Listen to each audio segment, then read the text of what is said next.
Hello everyone and welcome back to my channel. It's your girl Simone Nicole, back at it again with another video. So your girl's birthday is coming up, and because of my birthday I am actually traveling to Atlanta with my boyfriend just to celebrate.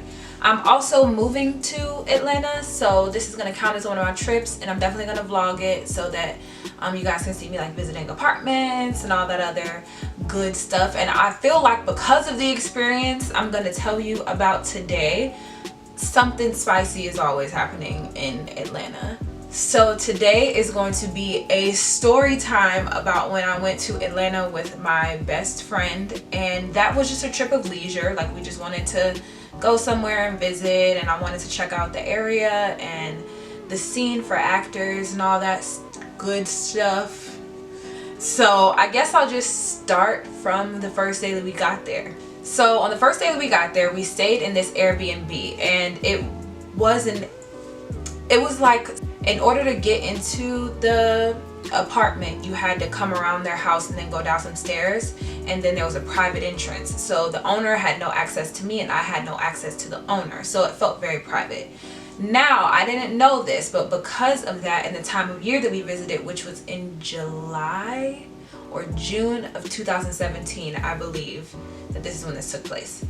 So because of that fact, apparently roaches and bugs are on and popping, and because we were on someone's property at the back of their house, and their house was like surrounded by woods, like their backyard was woods, I didn't realize this was a recipe for a disaster. So once we finally get dressed, we decide to call an Uber, but we don't really know where to go. We just know that we want to like go like where the people are. So we think, where are the people? Downtown. So what do? Literally put downtown Atlanta into our GPS. And if you are from Atlanta in any capacity, if you're from a city at all, you know that there's only some parts of downtowns, like any downtown of a city, that are popping. A lot of them are just really businessy, like very much so, like business people walking around, going to lunch here, doing this, doing that. But we still think it's a good idea to just put downtown into the GPS. So the Uber gets there, and the Uber lady will not stop talking. Like, she's talking non-stop, and it's about stuff that we literally could care less about. Like, she's just talking, and then at one point we stopped responding and she's just talking to herself, and she was like, so where are you ladies going? And we were like, downtown. And she was like, okay, what are you gonna go do there? We were like, we don't know, we're gonna go walk around. And she didn't even say anything to us. Like, she didn't even say like, this probably isn't a good idea. But she had everything else to say, but didn't tell us that this wouldn't be a good idea. Okay. So then we get downtown, and they dropped us off in front of, like, I think the pizza place is called like Mellow Mushroom or Mellow something. I don't know. Literally so dead. We looked so out of place. So freaking out of place. It was like a lady in a backpack and a commuter from some corporate job walking past us. And we're like all done up in these like dresses, thinking that we're ready to do something, like ready to explore downtown, right? So my friend automatically starts to get nervous because she doesn't like being in situations where she looks like she's lost. And so we're walking, and we decide that we're gonna call another Uber to come get us. So we're walking down the street that clearly we shouldn't be walking down. Like, it was still in the middle of the city, but it was clearly not a street that people should just be using to walk. It looks like you should be driving your car down that street. So then we turn around and we see these guys staring dead at us. So then my friend started she was like, oh my god, they're looking at us. And they were like in a hoopty to 1990 something car. Their shirts used to be white, but they was now cream/yellow. They didn't have no front teeth, and what teeth they did have was nice and yellow. So I'm on the phone with the Uber people trying to get her to like know where we are. And this guy comes up the same dude that was looking at us from his car made a U-turn, got out of his car, walked down the street and started talking to my friend. And he like, oh, y'all here for the birthday bash? Y'all here for birthday bash? and me and my friend are like, no, what is even birthday bash? Not knowing that this huge event that we just don't know anything about. So we told the dude like, no, we're not going to birthday bash. And then I'm like, look at you and then look at us. Did you really think we was about to get in your car? And then if you guys don't know, Atlanta is one of like, it's like the capital of sex trafficking. So we're already on our P's and Q's. We feel dumb for getting ourselves to the situation where we're in a place where we shouldn't be, but we're also downtown in the middle of the day trying to get somewhere else. So it's not like we really put ourselves in a situation where we shouldn't be. We just look a little stupid. So the dude finally leaves us alone when he realizes that he's not about to get neither one of our numbers. And the Uber pulls up and she's cracking up because she sees this crackhead dude trying to talk to us. So she's laughing because she's like, how did y'all get down here? What are y'all doing down here? We tell her how we ended up down there. She takes us to Midtown and we end up going to this like random lunch spot. It was cool. So once we got to the lunch spot, we decided to sit out on the patio. And the patio is enclosed by a gate. Keep in mind, this is all still the same day. The patio is enclosed with a gate. So, but there's like a little crack in between the side of the building and the gate, about this wide maybe for you to get through. And there's a little cigarette holder in that gap. And this will become important in a minute, okay? So my friend decides that she wants to go to the bathroom, which is fine. So my back is facing the street because we were like on a main street. I forget what street we were on, a main street. And but there's glass in front of me because it's the glass of like the building. So I can see who's behind me. And I'm the only one on the patio. So I'm sitting there on my phone, and all of a sudden I hear, hey. And I tried to act like I did not hear not once. I was deaf, dumb, and blind. According to him, like if it was to him telling me I was deaf, dumb, and blind, and he was like, excuse me. And I was like, damn it. So I turned around and I was like, yes. And it's this homeless man, and he's like, bus fare is $2.50. I got 27 cents. You got any change so you can buy me the rest? What? First of all, what public bus is, what did he say? Over $2? Personally, I've never ridden our public bus, but $2 and some change seems a little steep to get on the bus. But it's not like he was like, give me half. Like, it's not like he was asking for some change. He was like, give me the rest of the money. Like, I have a quarter to put down, but you can put down the rest. And so I was like, no sir, I don't have any cash. Lying. The lies. There you go. This bitch. I'm telling you. Trifling. I had a good $100, $200 in cash on me right then and there, but that's none of his business. So he got so salty and he bolted off across the gate, like parallel to the gate, and then he hit a left, and the left was where you could get into the crack to get onto the patio. Like there, you didn't have to go through the restaurant to get onto the patio. You could just walk through that little crack and get onto the patio. So I was sitting there, I was like, oh my God, this man is about to literally murder me, because he was so mad that I would not give him $2. So then he takes the cigarette thing that I remember I told you was sitting in between that crack between the wall and the patio where you could squeeze in.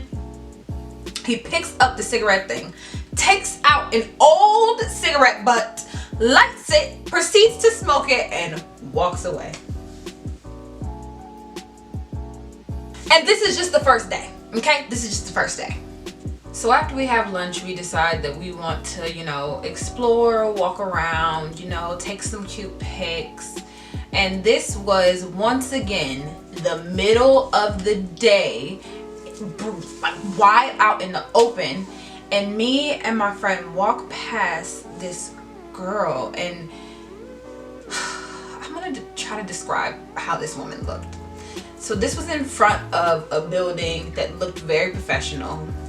But it looked like, this was 2 years ago. It might have even been a hotel. Maybe it could have been a hotel. But there was a flagpole that was out in the front. And there was this girl. She was shorter. She was kind of like heavy set. She was kind of like Precious vibes, but not as like heavy set as Precious was. and she had on like these flats that like really didn't have a sole like at all, like they were just material wrapped around her foot. And then she had a boom box, not a CD player, not a radio, she had a boom box, okay? And there was this dude next to her. I really feel like the dude was her pimp, like almost 100% sure that dude was her pimp. So she had music playing, and for the life of me I cannot remember what music was playing. Once again, this was broad daylight in midtown, okay? So she's dancing, she's getting down, you know, like she's dancing, and she like points at me, and I don't remember what comment she made toward me, but it was like, oh, you cute girl, get down girl, something like that. That was a comment that she made toward me, but I cannot remember what she said to me. But we were both just like, this girl. And then she was, oh, the most important part, she was using the flagpole that I was telling you about earlier as a stripper pole. As a stripper pole. Yeah, so there's that. So we decide that we want to, you know, go out, and my friend Brandon lives and lived in Atlanta. And so I hit him up and I was like, so what should we do? Like, where should we go? And he was like, well, 5 Points is a really dope place to go. And if you are from Atlanta, then you know that he means during the day. But we are not from Atlanta, so we didn't know that he didn't mean not at any point in time. So we thought that we could, like, it was a strip of bars. So like 5 Points was a place where like all these bars are, and we could like bar hop. So I'm wearing all black, and I'm wearing like these gold, like metallic gold tennis shoes. And so our Uber driver picks us up, and he was like, so where are you all going? And we were like, you know, 5 Points. And the Uber driver was like, 5 Points? And we were like, yeah. He was like, what are you gonna do there? And we were like, oh, we're gonna meet up with some friends, you know. And he was like, okay. So the Uber driver drops us off on that little 5 Points. We barely stepped our feet out that door. The man sped off so fast that his car door slammed. We didn't even get a chance to close the door ourselves. He sped off so fast that the door closed itself. We were like, why you speed off like that? And then we started looking around. Y'all, it was homeless people galore. What we didn't know is that 5 Points during the day is a cute, trendy spot to be, you know, take pictures, flick it up, you know, go to little shops. But 5 Points at night, you shouldn't. It's like the Skid Row of Atlanta is what I have been told. So we show up thinking that we're about to go to some bars. Ain't no bars around. There's no, what's a bar? Who's a bar? What's a bar? So we realized that this is not the places to be, because it's homeless people literally sitting in lawn chairs playing music on boom boxes. Once again, like we're back in 1990. They're sitting in lawn chairs outside of businesses listening to music on boom boxes. So my friend freaks out, and she's like, we have to go. So we start walking, and I'm calling my friend Brandon like, what, like, I'm confused, like I thought we were supposed to be meeting up, why would you send us here, blah blah blah blah blah. While I'm walking, this homeless, I don't know who she might have been homeless, she might not have been, but she was yelling from the car, and she was like, oh, look at them shoes, girl, look at them shoes. When I was walking, and I was like, gosh, our luck, it literally it can't get worse. It literally can't get worse. So we find some random bar to sit at while we call Brandon to ask him, like, why would you set us up like that? And he was like, are y'all at little 5 Points? What are y'all doing there? And we were like, you told us to go. And he was like, during the day, but at night it's literally homeless people central, and where prostitutes go to turn tricks. And we were like, oh no. And then it all of a sudden made sense why the Uber driver was looking at us kind of crazy when we were talking about how we were gonna go hang out with friends and all that stuff when we said we were going to little 5 Points, because he knew what was up. But my thing is, why didn't you warn us, Mr. Uber driver? If we told you that we're not from here, why didn't you say, like, it generally isn't very safe at night? Like, he really, like, did not care, did not warn us, didn't say a word. So we finally get an Uber to come pick us up, and we decide to go back to Midtown because we know that there's some bars there that we can go to, and we kind of more comfortable in Midtown because we've been to Midtown maybe once or twice in our time there. So the Uber driver, he's nice or whatever, and he drops us off, and we decide to start walking because we were going to go meet a friend at a club. Right? That sounds right. So we're walking. Here's my friend. Here's me. Like we're like a little bit like ahead. One is ahead of the other. I'm pretty sure I was ahead of her. So we're walking, and I feel my friend, her name is Tori. I feel Tori step back behind me a little bit and step to the side. Unbeknownst to me, there was a homeless man behind us that was walking super fast. She wanted to step over because she was getting really bad vibes. So she wanted to step over in order to let him go past us. So her stepping over was an invitation for him to start talking to her. So he launches into this whole thing, and he's like, my name is Steven. I'm so down on my luck. I just lost my house. I lost everything that I've ever had. But then you could tell that he was like mentally ill, because one moment it was, I lost my house, everything that I ever had. And then the next moment but it's okay because I just got a new job and I'm on the up and up and I'm feeling good and I'm about to get new furniture in my apartment and blah, blah, blah. And we're all like, we're sitting there listening to him, and we're like, okay. And then he starts talking about how he has bone cancer. So he's like, and look, I have bone cancer too, you know. It's been a really hard time for me, you know. He showed us his bones to show us that he had bone cancer, but that's beside the point right now, okay? So he goes into this whole thing, and me and her are just like, okay, so we have to go. We have friends that are waiting on us. We have friends that are waiting on us, so we really have to go, Steven, but it was really nice talking to you. And keep in mind, we were the only 3 people on the street. And once again, this was not in the middle of nowhere. This was in Midtown. It was well lit. We were not on back alleys nowhere. We were right off of a main street, literally right down the street from a strip of bars and clubs. So we tell Steven this, and Steven goes from, so I'm really down on my luck, but I'm actually having great luck. I just got a new job, but then I just lost my job. Can you help me? Would you be willing to help me? To, So you're not gonna help me? I swear he flipped in 2 seconds. Hold on, okay. So he literally was like, So you're not gonna help me? and we were like, no, Steven. And he was like, Alright, so I'm just gonna go kill myself then.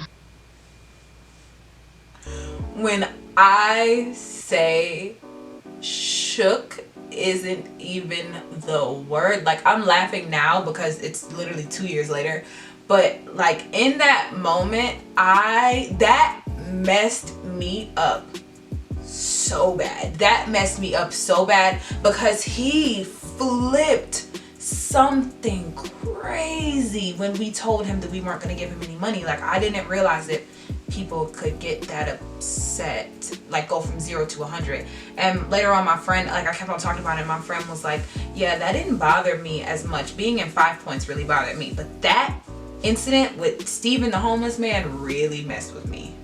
So after we have our encounter with Steven, we go back to the same bar where the crackhead tried to get onto the patio, tried to shake me down for $2, that exact same place. So we went there, and we were sitting with, we were about to wait for a friend to come and join us. So we're sitting there, we're waiting we ordered a drink or whatever, and we're on the patio again.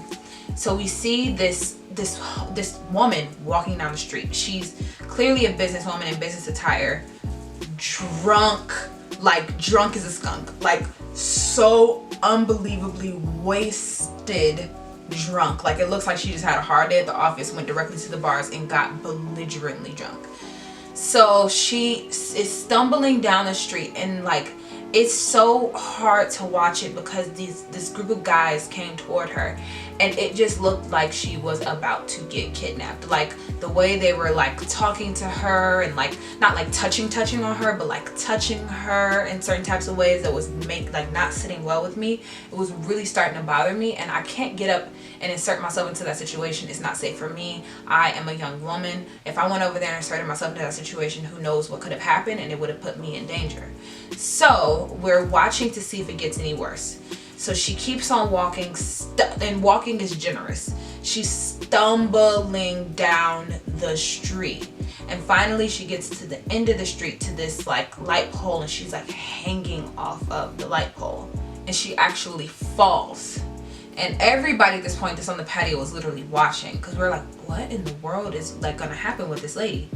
So then a car pulls up, and I to this day don't know if she knew the person, but when I think right around the time that she fell was the time when I was like, okay, I need to call the police. Like, I 110% need to call the police, because I would not feel right if something happened to this woman and I've just been sitting here just watching it happen this entire time. So I call the police, and they are literally the most non-helpful people in the entire world. Like, I'm calling on my cell phone. She kept on saying, well, where are you? I said, I'm not from here, but I'm looking at a street sign. I told her I was on Northeast Peach Street, I think is where I was at. And I told her the name of the place that I was at. And she was basically like, I don't know where you are. First of all, I'm calling on my cell phone. Do y'all not have GPS? I'm confused. Can you not track this call? Second of all, I told you what restaurant I'm at. Third of all, I told you what street, literally what street I am on. I told you the intersection in which I am on, in the same intersection that she is at. And she was literally like, oh, I'm still confused, I don't know, blah, blah, blah. And I'm like, well, time is of the essence here, because the car has just now pulled up and the person has gotten out of the car and is enticing her to get into the car. So the person, while I'm on the phone with the police, is opening the back door for her, like getting her into the car. Her legs are literally like hanging halfway out. She is so out of it, so out of it. And the person pushes her legs in, closes the car door, and then gets in the car and pulls off and goes down the street. Now, I have no idea what happened to her. I don't know if she knew him. I don't know if he was a stranger to her. I have literally absolutely no clue. And I tried to get the police involved. I gave her the make of the car, the color of the car, a couple of license plate numbers that I could get, and that was really it. They sent some units out, like, and it took them so long to send them out to the point where I forgot that I had even called the police. Like, I legitimately forgot that I had called the police. And then they showed up on the patio, and I explained to them what happened, and they took my statement and then they left. So that was like not very good, but it is like another crazy layer of the story that happened. And keep in mind, this is all in the same night. So we're sitting on the patio enjoying drinks. Our friend has showed up by this point. We're filling him in on everything that has been happening. So while we're talking, this man comes up to the patio once again, and he's a homeless man. And he's spinning this story about how he's a homeless vet and how he's down on his luck and blah, blah, blah. And that is something that hits my friend like very close to home. Tori does not like hearing about like veterans. She doesn't like the way that veterans are treated in this country. So she pulls out some money and gives it to him, and so do a handful of other people that are on the patio. This man went from, well, you know, I'm a homeless fan, I'm down in my luck, blah, blah, blah, da, da, da. He literally turned it from that to, all right, peace out, ATL down, and then walked away. These homeless people. So then we leave this spot. We're walking down the street, and then this homeless man with a walking taco comes up to us, and he starts telling us about, I don't even know what he was talking about, but he asked for some money. We said that we didn't have it, and he kept on wanting to shake everyone's hand. So on one hand he had a walking taco, on the other hand he kept on trying to like shake everyone's hand. And I know for a fact that I have Snapchat footage of that, which I'll insert On the wall somewhere. Good, Thank you. Bye. Thank you. Greg, I'm never coming back here. I'm leaving. And now it's some big things and some small things, and that was a small yo, I never even talked about the cockroaches. Why the are we so scared to kill this damn roach? Feel my heart. Feel my heart. Girl, me too. Bro, oh my God. Go to work, go to work, go to work. 1, 2, for you. You count way too fast. 5, Start 6, over. 7, 8, 9. No, you have to start Okay. over. Why the this get half of his body in the cup? I can't even talk about the cockroaches, y'all. That is my story time about the time that I went to Atlanta and so much BS happened. But I'm moving there because I love it. Despite everything, I love it there. I love the vibes. I'm definitely moving there for the market because I got my degree in theater performance, and being in Cleveland is not really helping me very much in that department. So I'll be moving there soon, and I'll be visiting next week. So I figured it would be fun to just talk about what happened a couple years ago when I visited, because I'll be going back again, but with my boyfriend this time. So I'll definitely be vlogging, so hopefully I can catch some funny stuff that happens that inevitably will happen when we're there. Or maybe we'll just be a boring old couple and nothing will happen. But either way, you guys will get to see it. Thank you so much again for watching. Have you ever been to Atlanta? Did anything like this ever happen with you? Did you have as many run-ins with homeless people as I had? Because I feel like in Cleveland, the homeless people are a little more chill. Like, not always, but I feel like for the most part, they're kind of chill. So this just kind of caught me off guard. So comment down below if you ever had any experiences similar to this. Have you ever gone visited Atlanta and got more than you expected to get? You know, make sure you like this video, comment, thumbs up the video, and subscribe if you have not already. Remember to keep positivity in your life, because positivity breeds positivity, and we have no time for negativity in 2019. Have a good rest of your night or day wherever you are, everyone, and I'll catch you on the next one. Peace.